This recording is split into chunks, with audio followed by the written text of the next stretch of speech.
Hello students, इस video lecture में हम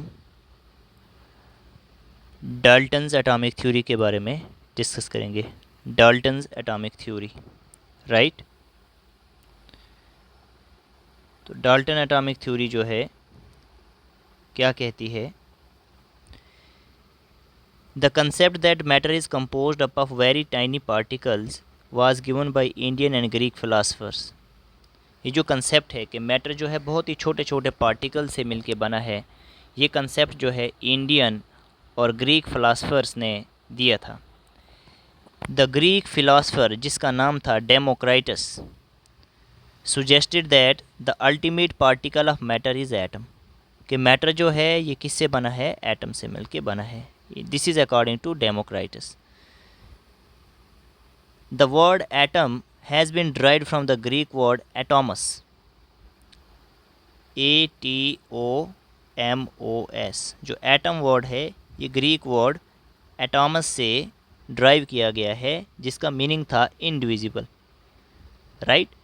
ये जो है 460 टू 370 BC की बात हो रही है, right. The oldest ideas were put on a scientific scale by John Dalton. फिर कुछ आइडियाज़ दिए डेल्टन ने थ्योरी की फार्म में एटम के रिगार्डिंग, जिसे नाम रखा Dalton atomic theory.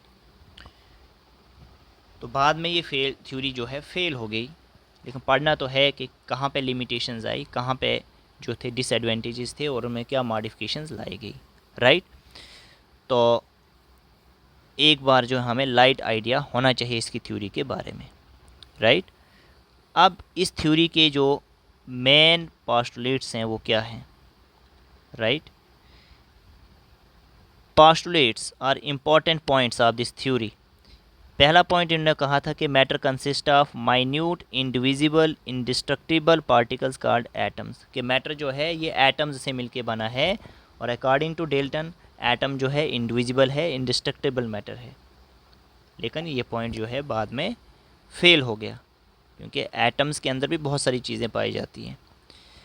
Atoms of the same element are identical to each other. इसने कहा था कि सेम एलिमेंट के एटम्स एक दूसरे के आइडेंटिकल होंगे शेप मास में, right. Atoms of different elements differ in properties. Different elements के एटम्स डिफरेंट एटम्स होंगे और उनकी प्रॉपर्टीज़ अलग अलग होंगी, मासेस साइजेस अलग होंगे। Compounds are formed when atoms of different elements combine with each other in simple numerical ratios, and their relative number and kind of atoms are always the same in the given compound। ये compound जो बनता है जब different elements के atoms combine करते हैं एक simple numerical ratios में, राइट। यहीं तक लर्न रखेंगे। केमिकल रिएक्शन जब भी होती है तो उसके अंदर एटम्स की रीऑर्गेनाइजेशन होती है, एटम जो हैं अरेंज होते हैं, राइट। लेकिन ये एटम जो हैं ना ही क्रिएट किए जा सकते हैं ना ही डिस्ट्रॉय किए जा सकते हैं केमिकल रिएक्शन के अंदर। ये कुछ इंपॉर्टेंट पॉइंट्स इसने बताए थे according to Dalton, right. Explanation of the laws of chemical combination by Dalton atomic theory. जो डाल्टन थ्योरी है ये लॉज ऑफ केमिकल कॉम्बिनेशन को एक्सप्लेन किस तरीके से करती थी।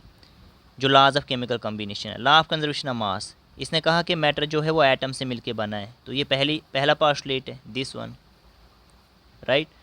Which can neither be created nor destroyed, ये पोस्टुलेट फिफ्थ है।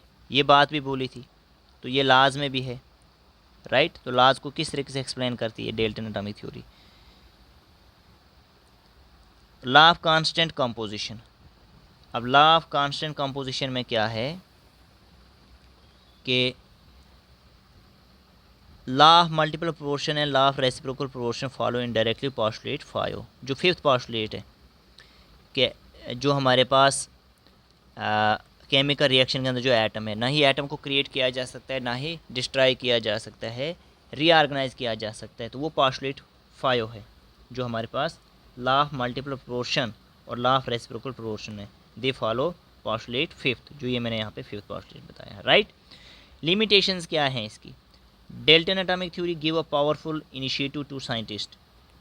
शुरुआत तो इसी ने की एटम के बारे में, ठीक है। Who discovered atom? John Dalton, right. तो scientist in the beginning of 19th century की बात हो रही है। लेकिन जो डिस्कवरीज़ आई फिर बाद में, ठीक है। डिस्कवरीज़ जो हैं in the beginning of 20th century, जैसे जे थॉमसन ने इलेक्ट्रॉन डिस्कवर किया, रदरफोर्ड ने न्यूक्लियस, नील बोहर और बहुत सारे साइंटिस्ट दूसरे, resulted in a reviewed and modified theory. ठीक है, इन्होंने फिर इस थ्योरी को मॉडिफाई किया बाद में, राइट। और क्या लिमिटेशंस हैं, लिमिटेशंस को ड्रॉबैक्स भी कहा जाता है। तो पॉइंट्स भी पता होना चाहिए, क्या पॉइंट्स बोले थे, ड्रॉबैक्स क्या हैं। It could explain the law of chemical combination by mass, सिर्फ मास जो है एक्सप्लेन करती है, लेकिन गैशियस वॉल्यूम्स के बारे में कोई कंसेप्ट नहीं दिया। It could not explain why atoms of different elements have different masses, sizes and valencies, कि डिफरेंट एलिमेंट्स कंबाइन करते हैं तो इनकी डिफरेंट मासेस, साइजेस क्यों होते हैं। It failed to explain the nature of forces that bind together atoms in a molecule, atoms के अंदर जो डिफरेंट फोर्सेज होती हैं उनके बारे में कुछ नहीं बताया। It could not explain how and why atoms of different elements combine with each other to form compound atoms or molecules, कि एटम जो डिफरेंट एलिमेंट्स के कंबाइन होते हैं, कंपाउंड बनाते हैं, तो ऐसा क्यों। It did not take into distinction between ultimate particle of an element or a compound, तो इसने जो जैसे एलिमेंट के पार्टिकल्स हैं, कंपाउंड के पार्टिकल्स हैं, इनके बीच में क्या डिस्टिंक्शन है, तो कोई फ़र्क नहीं बताया, राइट। अब इस डेल्टन एटॉमिक थ्योरी को मॉडिफाइड फॉर्म में कैसे लाया गया, मॉडिफाइड एटॉमिक थ्योरी। मॉडिफाइड क्या किया गया कि atom is no longer suppose to be indivisible, atom को इंडिविजिबल नहीं कंसिडर करते हैं। It is not a simple particle but a complex one, क्योंकि एटम के अंदर electron, proton, neutron, mesons, bosons, बहुत सारी चीज़ें होती हैं, तो इंडिविजिबल नहीं कहेंगे, right. Atom of the same element may not necessarily have the same mass, ज़रूरी नहीं है कि सेम एलिमेंट के एटम्स का मास सेम हो, क्योंकि एटॉमिक नंबर सेम हो सकता है लेकिन but have the same atomic number and show chemical property, similar chemical properties. लेकिन जब आइसोटोप्स की बात करें, एलिमेंट तो सेम होता है लेकिन आइसोटोप अलग अलग होता है, ठीक है। तो ये पॉइंट भी जो है मॉडिफाई किया गया, राइट।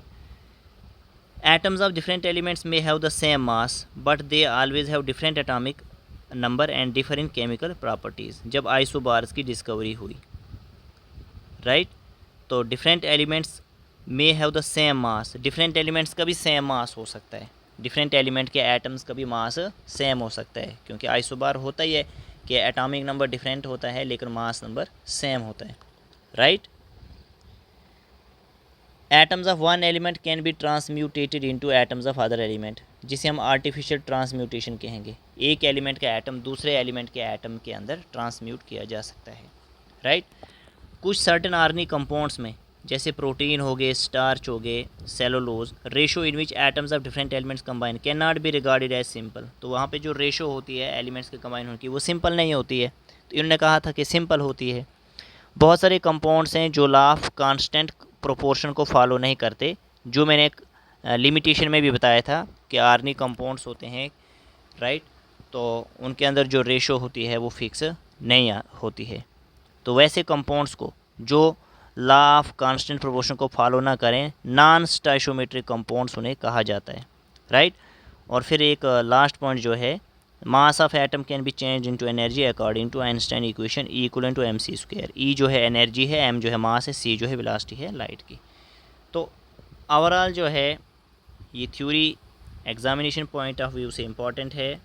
इसमें इम्पॉर्टेंट चीज़ क्या है कि पोस्टुलेट्स का आइडिया होना चाहिए, राइट। उसके बाद जो है हमें कि कौन कौन से लॉज जो है डाल्टन एटॉमिक थ्योरी जो है एक्सप्लेन करती है, 2 लॉज हैं, पोस्टुलेट्स के अंदर ही इनका रेस्पॉन्स है। फिर लिमिटेशंस, 2-4 पॉइंट हमें लिमिटेशन के पता होने चाहिए, और यही पॉइंट्स जो हैं जो यहाँ पे इसने बताए थे, तो इन्हीं को मॉडिफाई करके यहाँ पे मॉडिफाइड एटॉमिक थ्योरी बताया गया है। तो 5 मार्क्स का क्वेश्चन जो है ये बोर्ड में आने के चांसेस होते हैं। Okay, thank you.